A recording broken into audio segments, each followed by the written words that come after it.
Hello and welcome to the Armen Show podcast. Learning more science, interviews, professors, creativity, knowledge, expanding our framework, and building on what we've already learned. On this episode here, this is always super cool. We have on a guest that was on, if I checked correctly, back in 2019.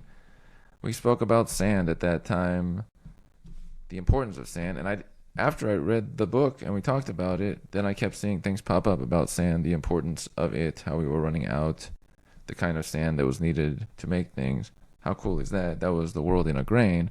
Vince Beiser, the author of that, joins us on this one. We'll be talking about his new book, Power Metal, The Race for the Resources That Will Shape the Future.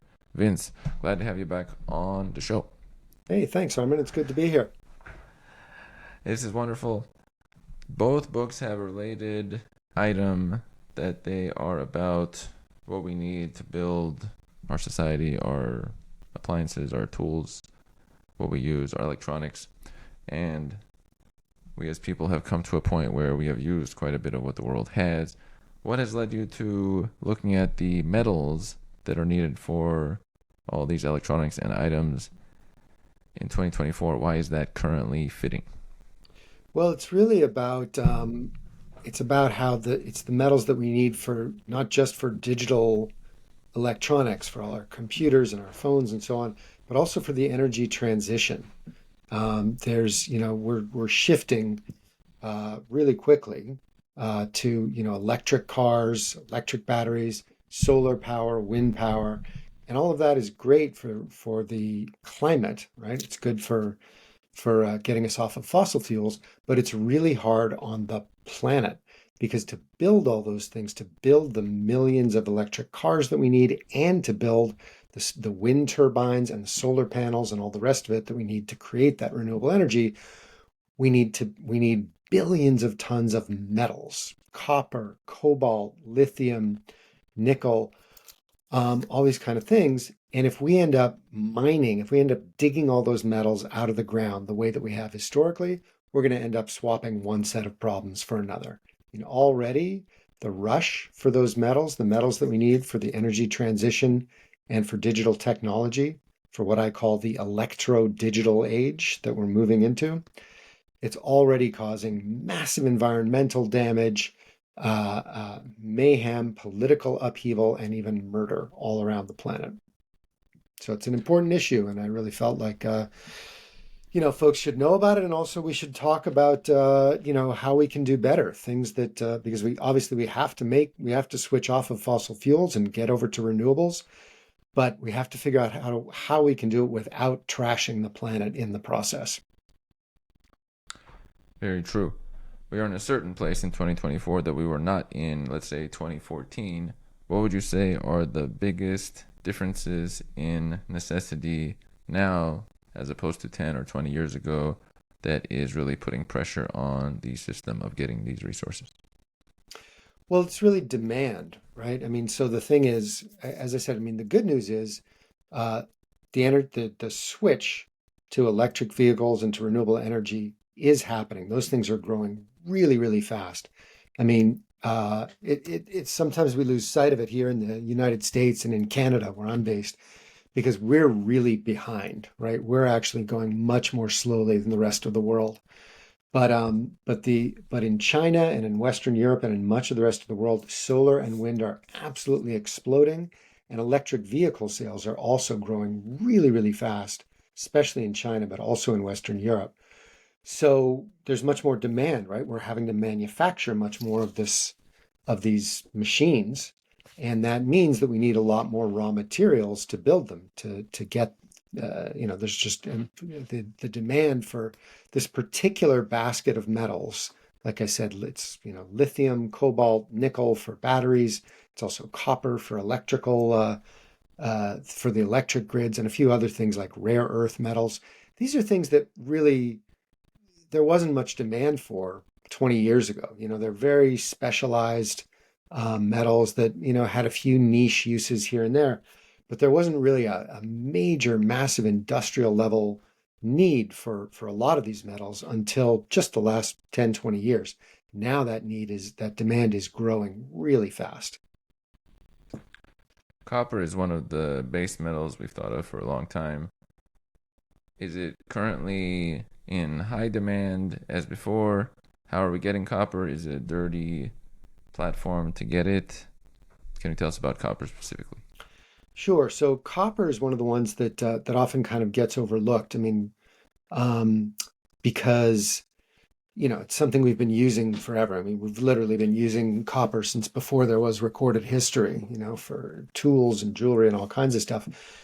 And copper is absolutely essential. It's really central to the whole energy transition for a few reasons. Um, One is that it's used in electric vehicles. You need copper in electric vehicle batteries. You need copper to run the power throughout an electric vehicle. So there's about 100 pounds of copper in your average electric vehicle. But more importantly than that is copper is what the grid, the electric grid, is based on. Practically everywhere in the world, the cables that carry electricity are made of copper, right? So wherever you're getting your electricity from, whether it's a solar plant, whether it's a wind farm, whether it's a nuclear reactor, whether it's a hydroelectric dam, gas-powered plant, wherever power is generated, somehow it has to be brought from that place to, you and me, to the plug in our home. And that happens through copper.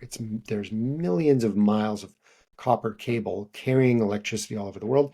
And as we switch to the energy transition, that means that we're going to be in a world where practically everything runs on electricity, right? That's the goal, is to electrify everything.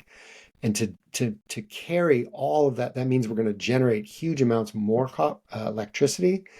And to carry all that electricity, we need to build up the grid. We need to double or triple the size and strength of the electric grid in the US and really practically everywhere. And that is going to require, to do that, we're going to have to mine more copper than we have mined in all of human history in the next 20 years.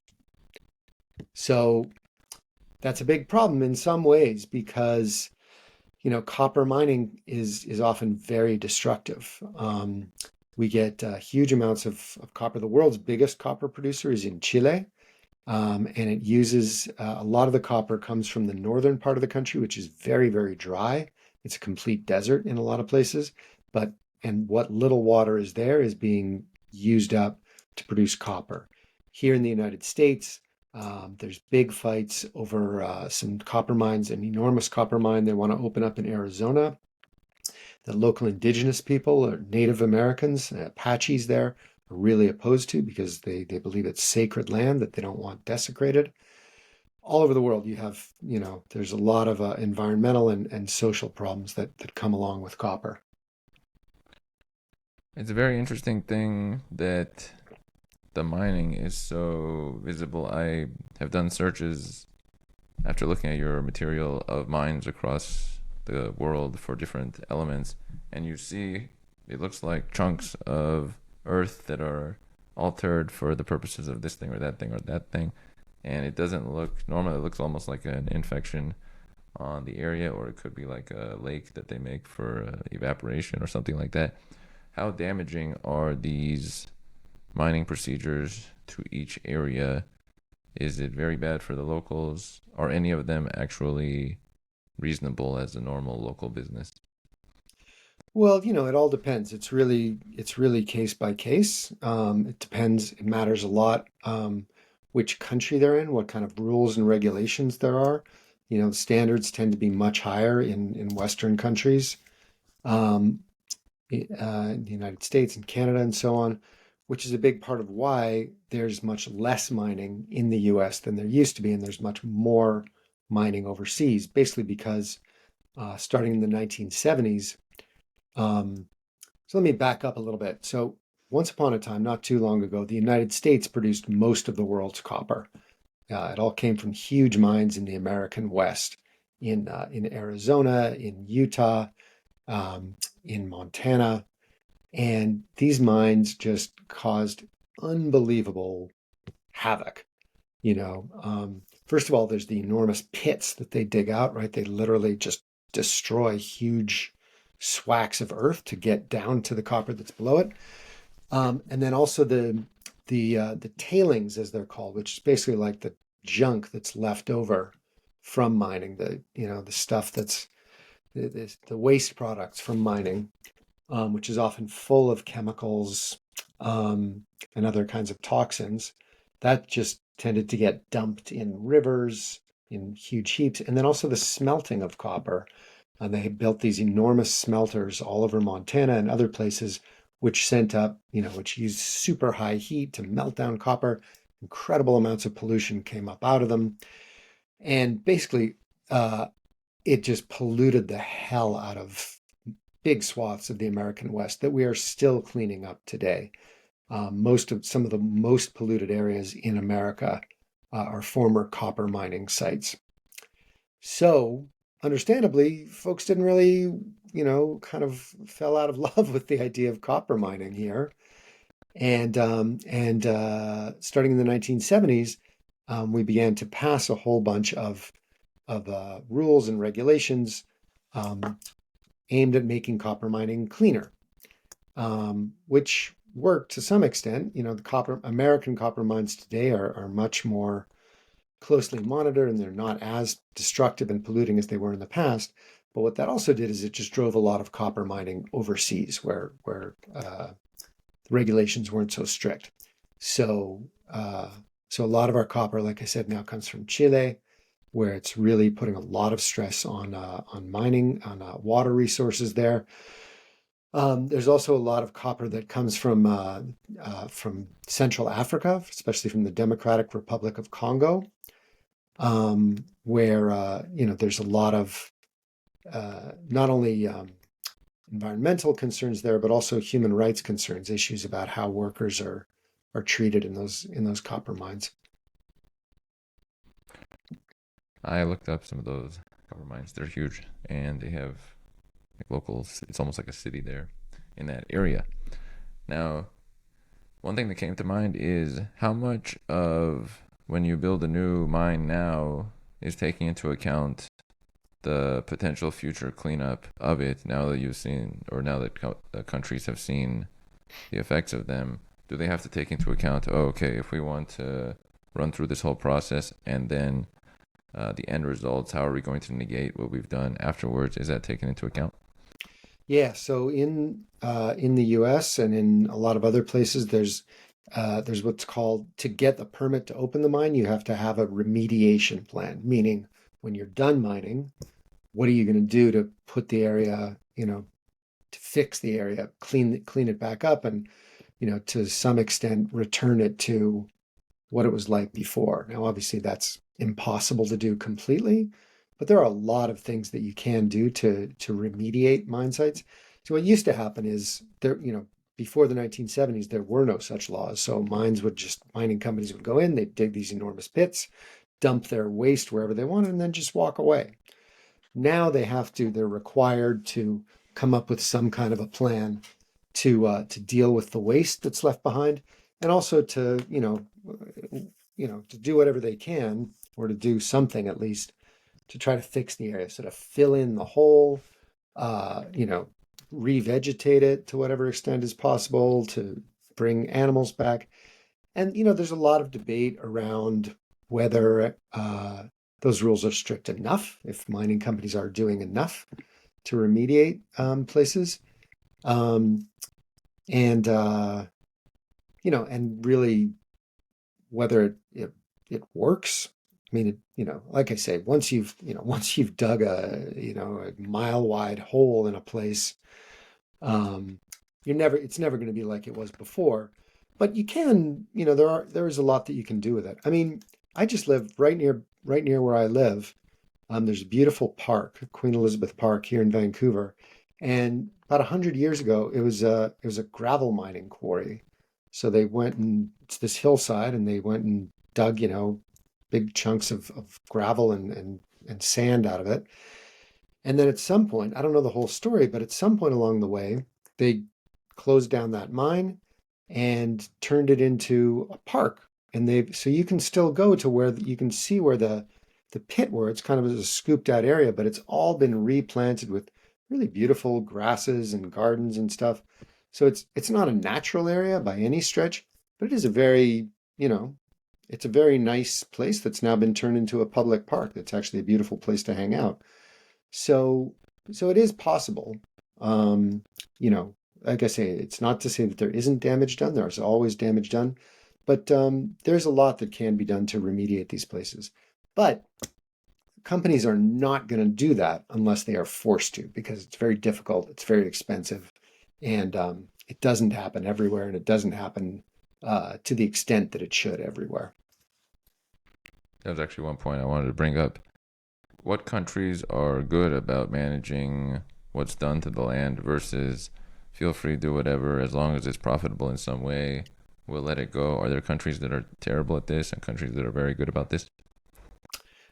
I mean, it's a very good question. I haven't it's it's not really, I didn't really sort of go country by country to look at that issue, but if your listeners are interested, there are some good organizations that do look at this kind of stuff.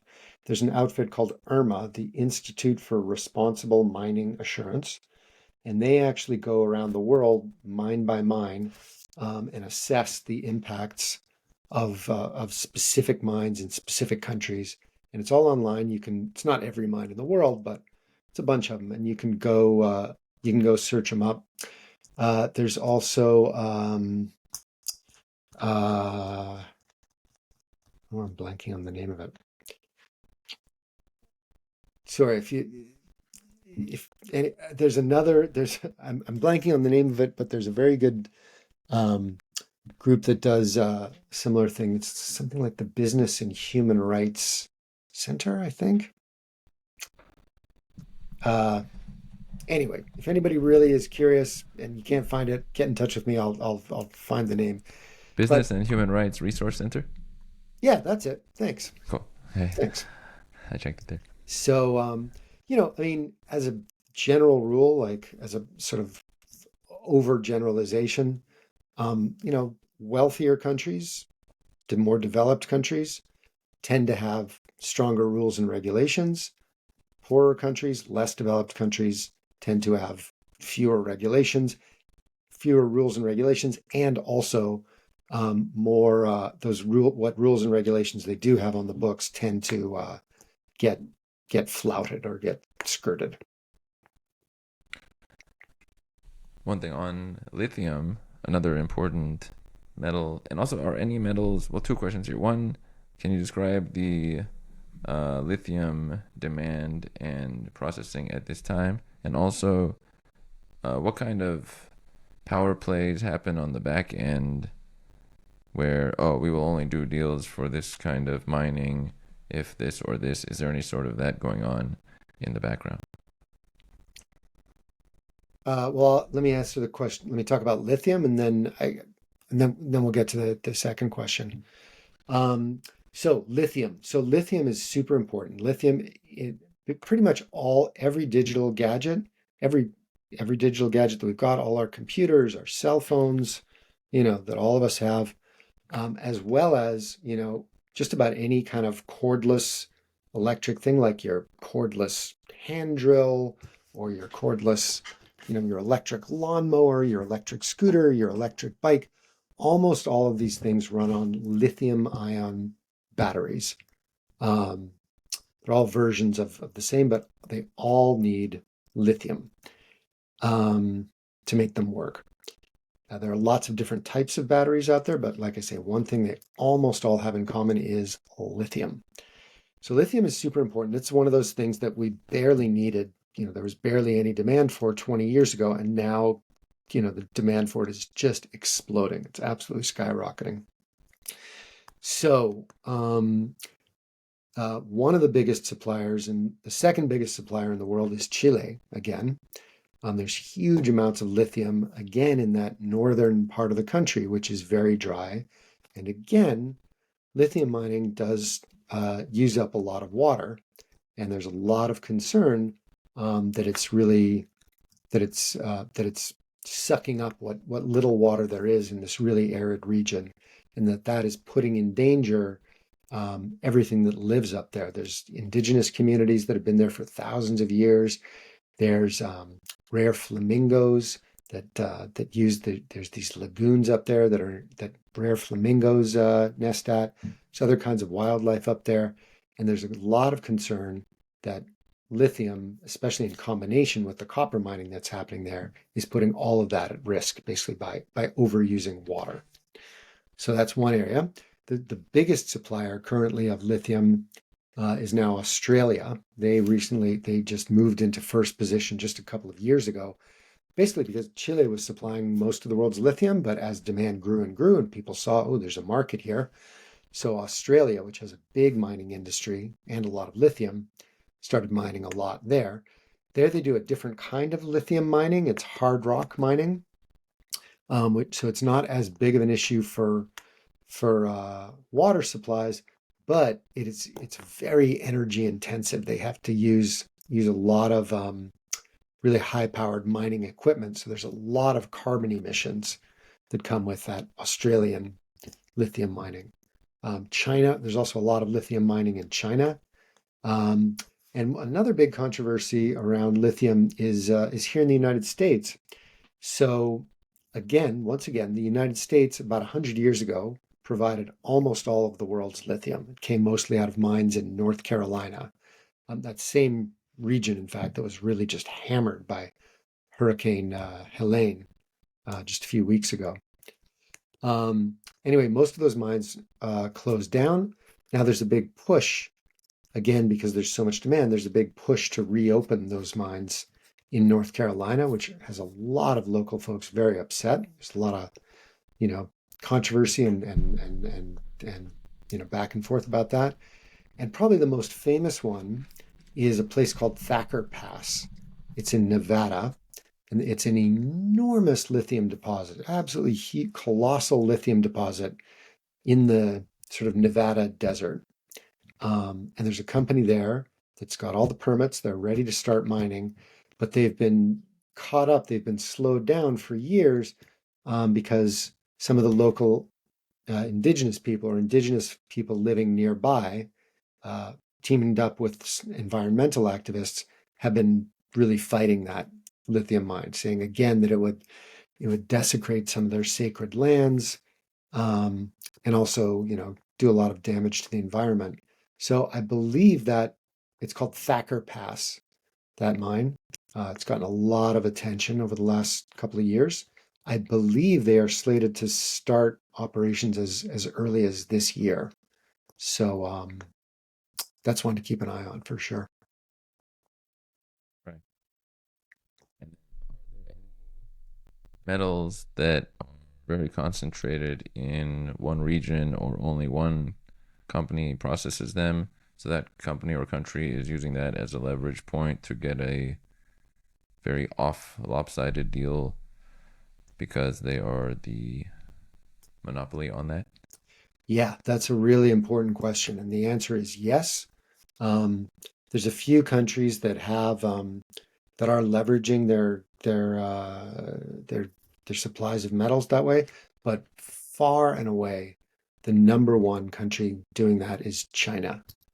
So really, at every stage of the whole supply chain of when we're talking about renewable energy, electric cars, and digital tech, like I said, everything that is central to what I call the electro digital age, China dominates the supply chain right the way along, from the mining to the refining to the production of the finished product. And by that I mean all these metals that we're talking about, lithium, cobalt, copper, rare earths, China mines a lot of them within their own borders. They also own lots of or own stakes in many, many, many of the mines around the world that are producing these things, be it in Africa, be it in Australia, be it in the United States. China owns big chunks of all the mines that are producing those raw materials. No matter where those raw materials come out of the ground, most of them go to China for processing, right? So if you dig up, you know, rare earths here in California, there's a big rare earth mine in California. where do those when they get the raw rare earth ore out of the ground, what do they do with it? They send it to China for processing. So almost all that, or the majority of the processing of almost all these metals, anywhere from 50 to 90%, depending on the metal you're talking about, that happens in China. Then Chinese factories take those metals and turn them into electric cars, batteries for all of our digital gizmos, and wind turbines and solar panels.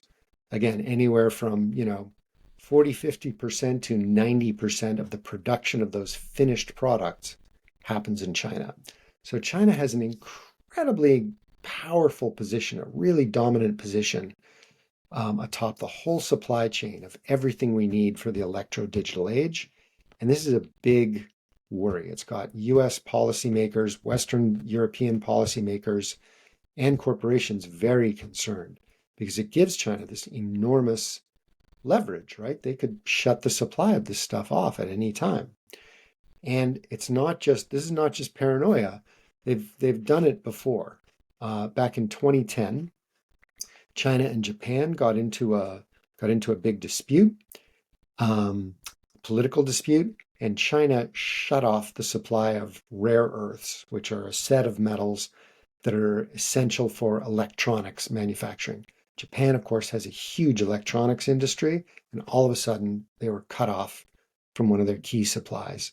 So that sent shockwaves right around the world and really got people paying attention to the issue of these critical metals, as they're called, and how dangerous it is that China has such a grip on so much of the world's supply. Does that put China in a position where, let's say, the next 10 years, they will only go upward in how other countries have to respond to them, deal with them, because they are in that position and we don't have anything outside of these materials we have some other technologies, but these materials are needed for the things that everybody uses. Does that give them a really strong presence, at least in the next 10 years and moving upwards? Yeah, absolutely. It gives them a tremendous economic advantage and also geopolitical leverage. Because like I say, they can threaten, they can cut off supplies you know, of of metals, of refined metals, and of the products themselves. Almost all the solar panels that we use here in the United States and Canada come from China. They're manufactured in China, and we buy them and import them. So if China wants to cut that supply off, that would bring solar development in this country to a standstill. If they want to cut off, again, those rare earths, that's a set of metals that are super important both for digital technology, but also lots of other really important applications. They're used in medical technology. They're used in military technology. We use them for systems in fighter jets, for all kinds of hospital equipment. We need those rare earths. And again, China really controls the spigot of it. Almost all the world's rare earths come out of China one way or another. So, if we ever get, if things really get ugly, if we get into a confrontation with China over Taiwan, say, or over trade, about any kind of other trade issue, they've really got a very strong weapon in their back pocket they can pull out at any time. So, one question that comes to mind in relation to that is this is a bit of a thought thing that came to mind for the United States. If we had not had as many items manufactured in China 10, 15, 20 years ago and put a high priority on manufacturing them here in some way, would that have altered this pattern substantially?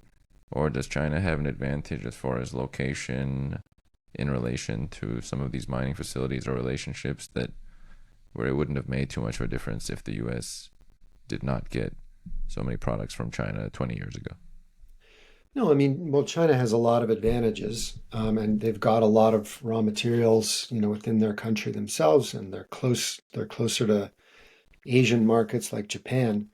But uh, a lot of this stuff, this technology, the basically we basically in the United States we decided that we didn't really want to be in the business of mining and of industrial production anymore because we didn't want the mess that came with it. So this is the whole story of the offshoring of American heavy industry. It's steel making and car manufacture and all the rest of it. You know, that stuff makes a big mess, right? It's really dirty. It's really polluting. Also, it's expensive to do here because American wages are very high compared to the developing world. So we shipped all this stuff overseas, and China picked up a lot of the slack, and really, took over a lot of these sectors of the economy that America used to control and dominate. Um, it didn't have to go that way, um, but it did, and now here we are. It makes sense. I always think about how when you are doing something and then, oh, I don't want to do this part, so that can be taken care of over there. It's maybe efficient for the current moment, but then you have to be very cautious in that circumstance because now if you're letting it be handled by someone else, they may build up on that. At some point, leverage can be built, and now that little thing that you put aside over there becomes the big issue and takes over what you were doing. So it's like a vulnerability I always look at in that way. And then connecting that with something that is in your book is we have the supply chain, but to undo things or get back the parts of what is inside of our products and whatnot, we have the reverse supply chain, which is, I would think, much more complicated to do things backwards. Can you tell us a bit about that and how well it functions? Sure. So the idea of the reverse supply chain is basically how do you recycle these things? So, you know, sure enough, mining causes all these problems. Mining's dirty, dangerous industry. But at the same time, we need lots and lots of metals. We need to switch over to electric vehicles. We need to switch to renewable power. So I wanted to look at the question of, okay, how can we do that without having to mine so much? What are ways we can get our hands on more metals without having to dig them out of the ground? And of course, one way is recycling. Everybody loves the idea of recycling. It sounds great, and it is a good thing. And it's a better way um, to get raw materials than digging them out of the ground. However, turns out when you're talking about recycling metals and recycling products like electronics and car batteries, it is super complicated. It's a very elaborate, complicated, often very dirty, polluting, dangerous um, process, um, which I really didn't had no idea about before I started working on this book. I found it really fascinating. So basically, the idea is, we have these products. I mean, if you think about your phone, right? To create an iPhone required a long, complicated supply chain, right? It starts with the mines in the ground where we dig up the lithium and the cobalt and the nickel for its batteries, and also the silica for the sand to make its screen. All this stuff raw materials have to be dug up here and there. Then they have to be shipped somewhere where they're processed and refined into materials, and then they're sent to a factory where they're assembled into components, and then maybe those components all go to another factory where somebody else puts them together, and then the final product goes to, Amazon or Best Buy or whatever, and then finally it gets into your hands. You buy it. You're the end of the supply chain. So to recycle a gadget as complicated as a phone, you need it's not as simple as just tossing it in a recycling bin. That's all most of us know about it. That's all I knew about when I started this book. It's like, oh, to recycle, you throw it, you take it back to Best Buy and chuck it in their recycling bin. Done. No, that's just the very first step in a chain, in a reverse supply chain that is almost as complicated as the original supply chain. So it's a whole series of steps basically to take that phone, sell it to somebody who can break it down or we'll break it down into its component parts, into its separate out the circuit board and the computer chips and the camera and this and that. And then all those pieces have to be sent to somewhere else for further processing until you finally get to a shredder or a smelter who can take, the circuit board uh, and melt it down and separate out all the metal that's in it, the copper and the nickel and whatever else, turn that back into pure metals. And only then, at the very end of that reverse supply chain, only then can those materials then make the U-turn and be put back into the regular supply chain to be used in new products. So it's a very complicated process, like I say. Um, and it has a lot of its own downsides. It can be very dirty, it can be very polluting, very energy intensive, and it's often done on the backs of some of the poorest people in the world. So, recycling is better. It is a better way to get metals than digging them out of the ground, but it also has its costs. Like everything else, it has serious costs that we have to factor in. I like that you mentioned in the book that it is better than nothing, but also better can be, for example, a glass bottle to old style of drink from the glass bottle, wash it out, reuse it, and you don't have to go through the whole process again because there's so much increasing entropy and then the costs to undo it, and then that leads to carbon emissions. Are there examples of reuse in the metal world or not so much? Yeah, absolutely. I'm glad you brought that up. So recycling is actually the worst way to get more use out of any product. It's the first thing that most of us think about because we're kind of familiar with recycling, our bottles and newspapers and stuff. Um, but like I say, it's very, very difficult. And a much better thing to do is to see if you can reuse that product before it goes into the recycling bin. So for instance, um, rather than chucking an old phone into a recycling bin, you know, refund phone, you might not be happy with your old iPhone 8 or 10 or whatever, but guaranteed there are lots of other people in in this country and around the world who are perfectly happy to use it. So there are organizations. So in the developing world, this is super common. Most of the electronics that people use in places like Egypt or Indonesia are actually used. They were bought new by somebody, probably in a rich country, and then resold uh, and bought by somebody in, like I say, in Egypt or Ghana or wherever. And that happens here too, to a certain extent. There are nonprofits like Free Geek is a good one that gather used electronics that still work and then distribute them, hand them out to lower income folks who need them. So that's one example of a way to reuse things that's really easy, really efficient. Also, you can also take apart those devices and reuse some of the components. So electric vehicle batteries, for instance, um, they can be recycled. It's difficult, it's expensive, tear them apart, shred them down. There are places that do that, but it's much, much more efficient to just take those batteries. So electric batteries all degrade over time. After you've been using them a couple of years, it might not have the performance, good enough performance to still be powering your Tesla, but it can still hold a charge.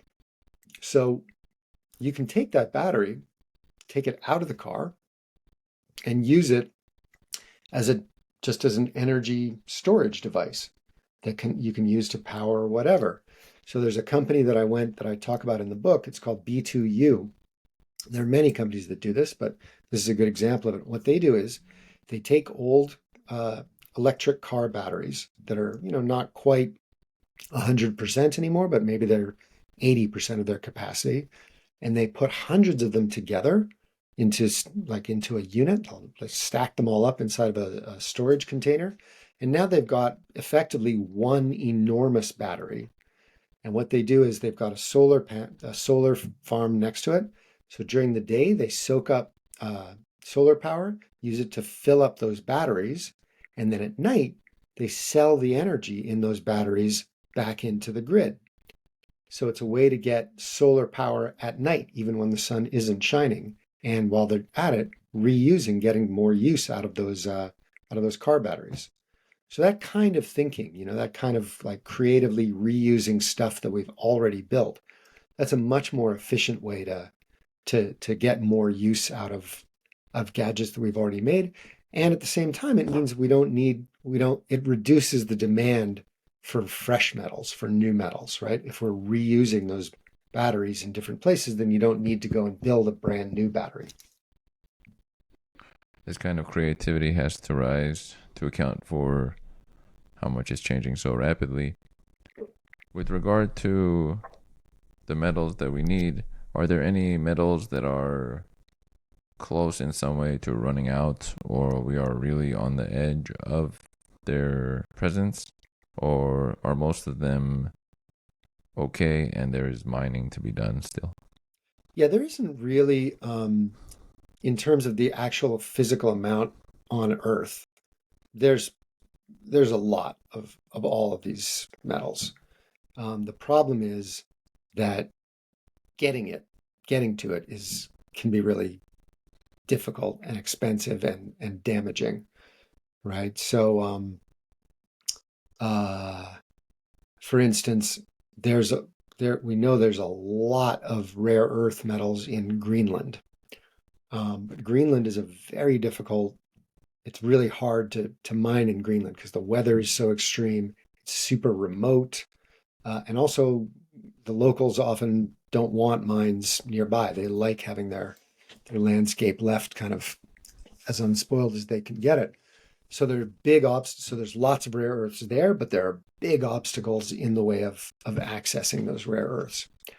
Um, and the same goes with lots of things. I mean, uh, sometimes the obstacles are physical, logistical, right? It's somewhere that's just really remote, that's really, really cold, or that's really, really hot, or that's really far away from any roads, and it's really hard to access.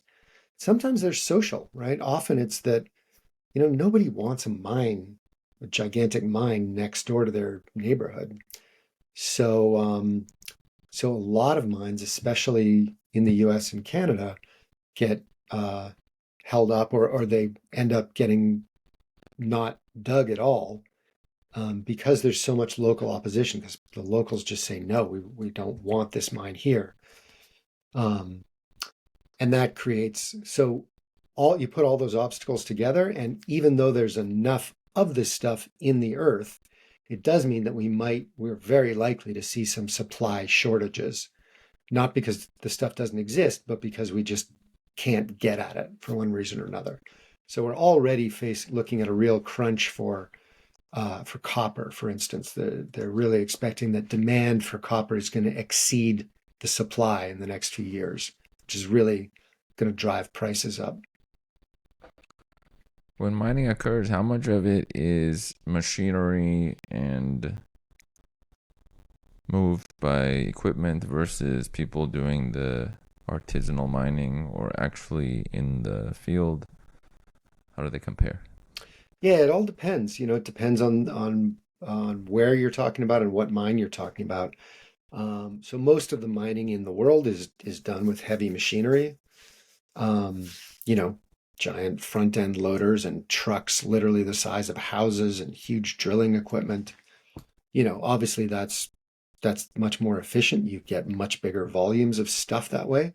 But there is a hell of a lot of it that's done, as you say, by what's called artisanal mining, which is really like literally just people with picks and shovels kind of going at it freelance. And there's a lot of that in some places. So the most famous or notorious is probably cobalt mining in Democratic Republic of Congo. So Democratic Republic of Congo is a country in Central Africa that has 70% of the world's cobalt supplies come from this one country. Cobalt being a super important metal for batteries, especially. Um, and it's very troubled. So it's a very poor country. It's one of the poorest countries in the world. It's deeply corrupt, and there's a lot of really shady and ugly practices that go on there. And one of them is so there's a lot of industrial mining. There's also a lot of artisanal mining, just tons of dirt poor people who are eking out a living by literally scratching cobalt out of the ground with picks and shovels, digging these tiny, narrow little tunnels down into the ground, going down with nothing but flashlights strapped to their heads and a pick and a shovel and hoping the tunnel doesn't collapse on them. And also, those artisanal mines often involve child labor. There's a lot of kids working in cleaning up the cobalt that comes out of the mines, which is obviously really disturbing and bad. Um, but it's not only the Democratic Republic of Congo. There's the child mining there has gotten a lot of attention, as it should. But there's child labor, and also this kind of artisanal mining happening in Indonesia, in the tin mines in Indonesia, in silver mines in Bolivia, lots of places, especially all in the developing world. Hmm. I have two last questions for you. One of them is, when you are researching this topic, are there any people you come across that are not giving information, or there's difficulty in getting accurate information, or is it pretty clearly there and able to be accessed by anybody as far as resources and pricing and who will do what? Um, well, there's a lot of information out there for sure. Uh, it's a bit. I would say it's kind of lopsided, especially in terms of the media coverage around these issues. So, for instance, child labor in cobalt mines in Congo, that's gotten a lot of attention. There's been all kinds of documentaries done on it, and every major news organization you can name has done a big story, a big takeout piece on child mining in Congo. Which is not to say it doesn't deserve it. It does. It is a big issue. But that particular one has really gotten a lot of attention. Whereas um, there are other places that haven't gotten nearly as much attention, like, for instance, mines in Bolivia, um, silver mines. So silver turns out to be a really important component in solar panels. You need a lot of silver to make solar panels. And there's silver mines. A lot of the silver in the world comes from Bolivia, and a lot of the conditions there are terrible. There are kids working in those mines.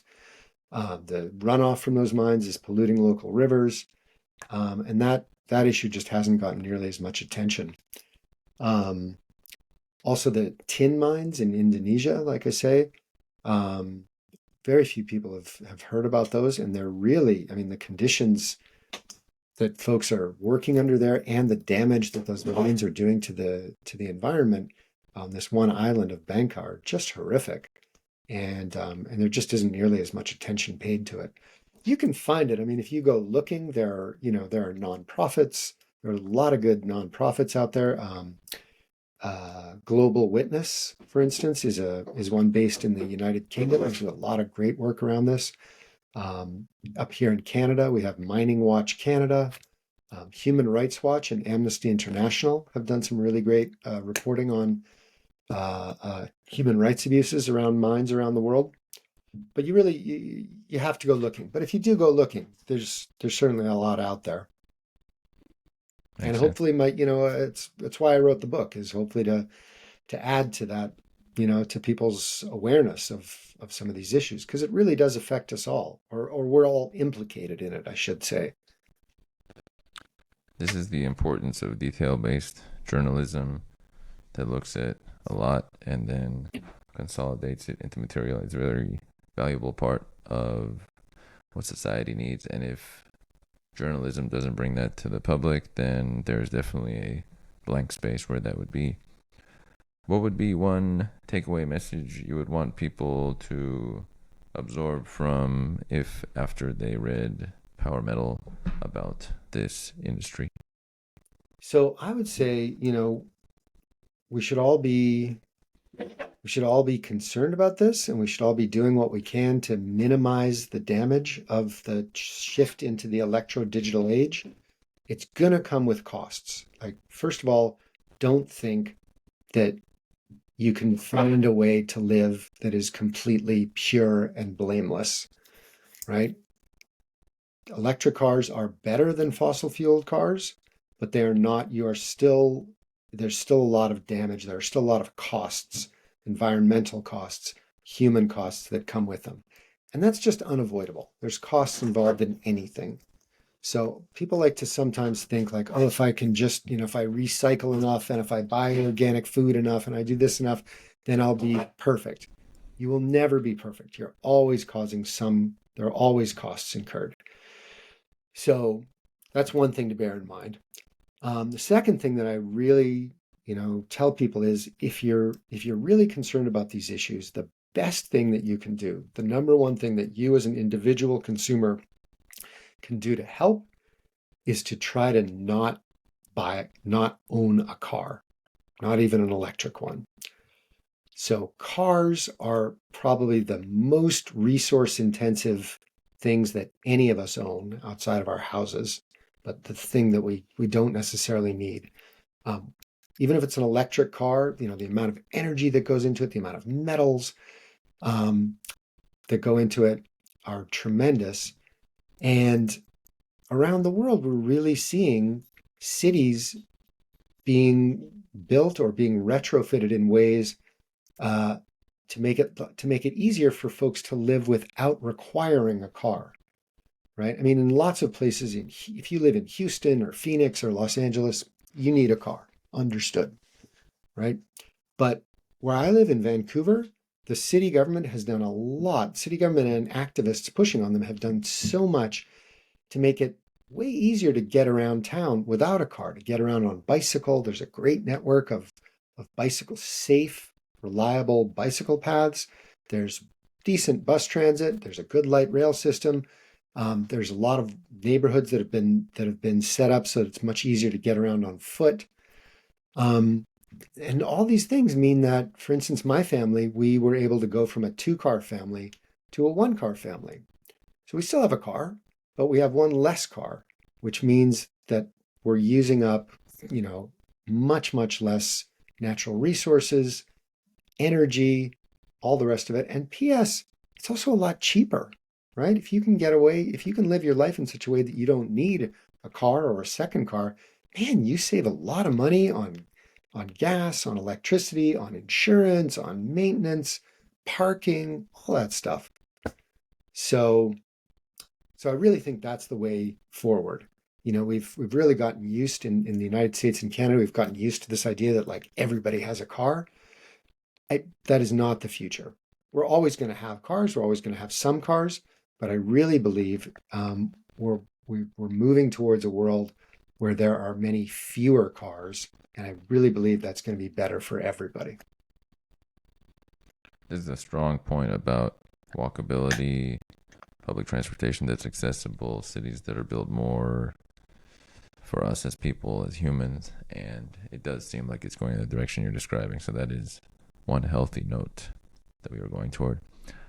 Vince, I would like to thank you for joining on this episode, discussing a bit from Power Metal, the upcoming book, and sharing information with us on the metals that we need for all our electronics and appliances. Glad to have you back on the program.